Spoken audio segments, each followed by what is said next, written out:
Selamat bertemu lagi dengan kami di Talk at Proxys. Pada kesempatan ini, saya Edward Librianus, Business Manager di Indonesia Productivity and Quality Institute, akan memberikan gambaran tentang kalibrasi. Kita awali dengan pertanyaan, mengapa kita harus kalibrasi? Salah satunya adalah untuk memenuhi persyaratan sistem manajemen mutu. Contohnya ISO 9001-2015 di Klausul 71.5.2 menyatakan kalibrasi harus dilakukan terhadap alat ukur pada interval waktu yang ditentukan dan harus mengacu kepada standar yang tertelusur. Jadi, persyaratan tersebut meminta kita untuk melakukan kalibrasi terhadap alat ukur kita agar tervalidasi kepresisian dan akurasinya. Oke, pertanyaan berikutnya, apa sebenarnya definisi dari kalibrasi? Ya, kalibrasi adalah serangkaian kegiatan yang membentuk hubungan antara nilai yang ditunjukkan oleh instrumen ukur atau sistem pengukuran atau nilai yang diwakili oleh bahan ukur dengan nilai-nilai yang sudah diketahui yang berkaitan dari besaran yang diukur dalam kondisi tertentu. Definisi ini tertuang di ISO 17025 International Vocabulary of Metrology.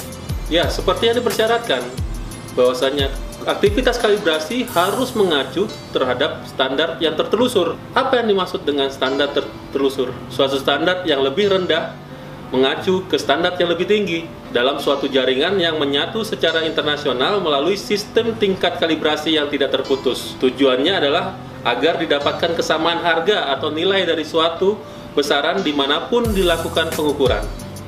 Lalu apa manfaat dari kalibrasi? Khususnya untuk rekan-rekan kita yang di manufaktur, hal ini wajib memenuhi kualifikasi persyaratan sistem manajemen mutu yang mereka terapkan. Contohnya ISO 9001 tadi. Mereka juga melakukan kalibrasi untuk meyakinkan hasil output produksi mereka. Juga untuk kepentingan pengendalian produksi yang baik, meyakinkan pembacaan alat ukur yang dipakai, juga meyakinkan laporan didasari oleh data yang akurat.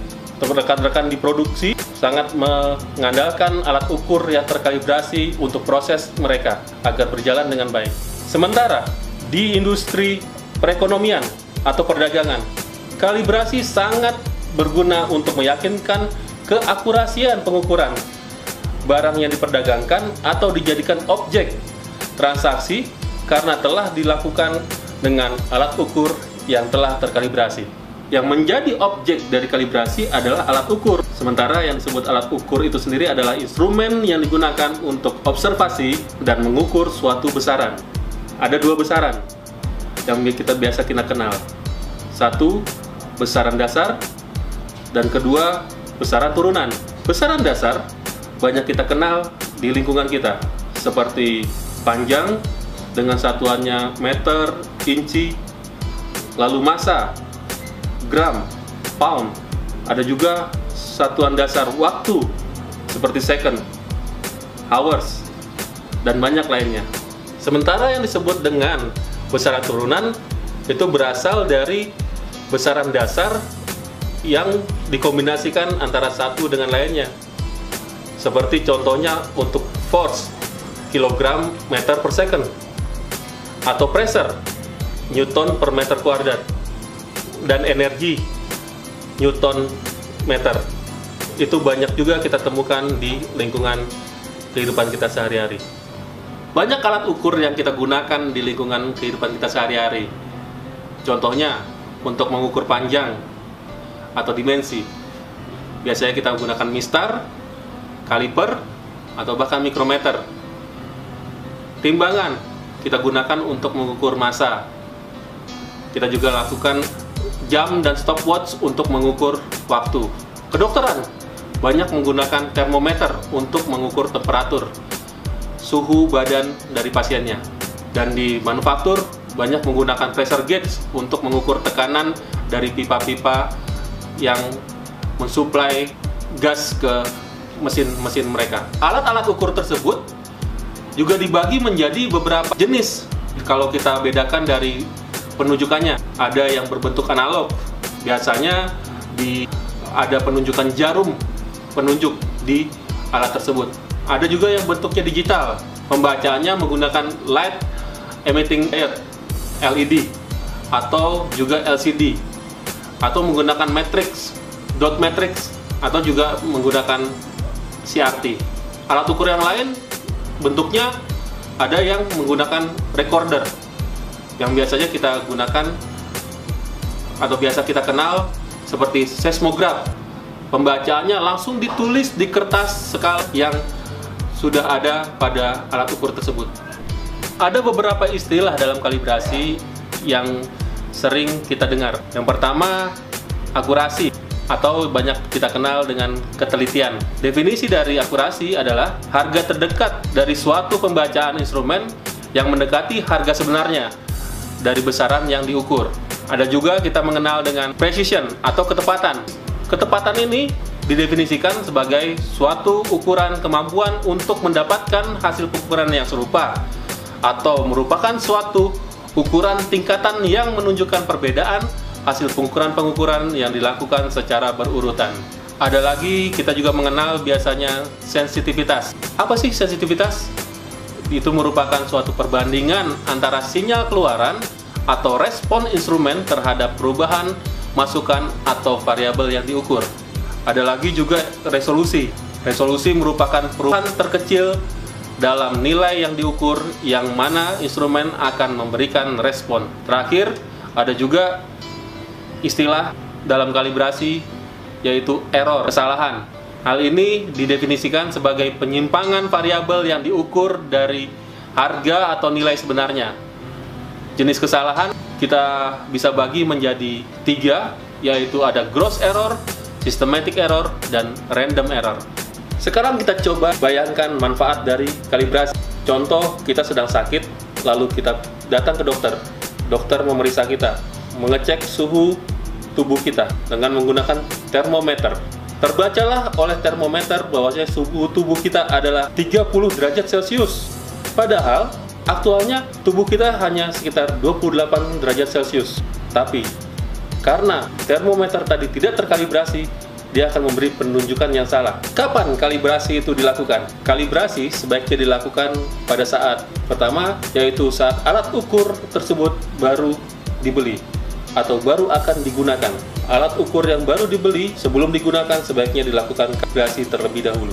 Yang kedua, di saat dia telah mencapai waktu tertentu, contohnya pada setahun sekali atau 6 bulan sekali. Dan yang ketiga, di saat alat ukur tersebut diduga rusak akibat jatuh ataupun kesalahan pemakaian. Dari 3 hal tersebut, kalibrasi harus dilakukan. Nah, demikianlah penjelasan singkat saya terkait dengan kalibrasi. Berikutnya saya akan menceritakan sedikit tentang IPKI Calibration Lab. IPKI merupakan member dari Proxys Consulting Group yang bergerak di bidang productivity dan quality. Telah berdiri sejak tahun 2005 dan turut membantu klien kami dalam mengembangkan kinerja di perusahaannya. Sebagai education center, IPKI selama ini telah menyelenggarakan training kalibrasi seperti kalibrasi suhu, massa, dan tekanan yang telah melahirkan ribuan tenaga ahli kalibrasi internal di perusahaan mereka masing-masing. Sebagian besar klien kami adalah perusahaan manufaktur yang membutuhkan kepresisian dan akurasi dalam melakukan proses produksinya. Sulitnya mencari lembaga laboratorium kalibrasi yang terpercaya dan bukan hanya memiliki kemampuan dalam melakukan kalibrasi, tetapi juga mampu memenuhi tuntutan perusahaan dalam hal memenuhi kecepatan pelaksanaan kalibrasi sehingga tidak mengganggu produksi. Juga dia mampu memberikan konsultasi, bimbingan, penggunaan alat yang baik, juga memberikan training untuk mencetak tenaga ahli kalibrasi internal yang tersertifikasi. Untuk menjawab tantangan itu, Indonesia Productivity and Quality Institute (IPQI) terpanggil untuk membantu dan memberikan solusi atas kesulitan tersebut. Maka, di awal tahun 2016 ini, kami memperkenalkan IPQI Calibration Lab yang akan membantu kebutuhan perusahaan untuk mengkalibrasi alat uji dan ukur mereka, baik itu dimensi, massa, suhu, tekanan, gaya, dan lain-lain. Juga memberikan service training untuk teknisi kalibrasi dan memberikan juga training kepada petugas kalibrasi bersertifikasi dari Lembaga Sertifikasi Profesi (LSP). karena IPKI telah bekerja sama dengan BNSP yang belum banyak dilakukan oleh lembaga kalibrasi lainnya. Ini menjadikan IPKI berbeda dengan lembaga kalibrasi yang telah ada saat ini. Kami mengundang Anda, para profesional productivity dan quality, untuk ikut bekerja sama dengan kami meningkatkan kualitas kalibrasi di perusahaan Anda, sehingga kinerja proses kalibrasi di perusahaan Anda meningkat dari hari ke harinya. Untuk informasi lebih lanjut, silakan hubungi kami di kontak-kontak berikut ini. Demikian penjelasan saya pada kesempatan kali ini. Saya ucapkan terima kasih. Semoga kita dapat terus bekerja sama demi meningkatkan kinerja di perusahaan kita masing-masing.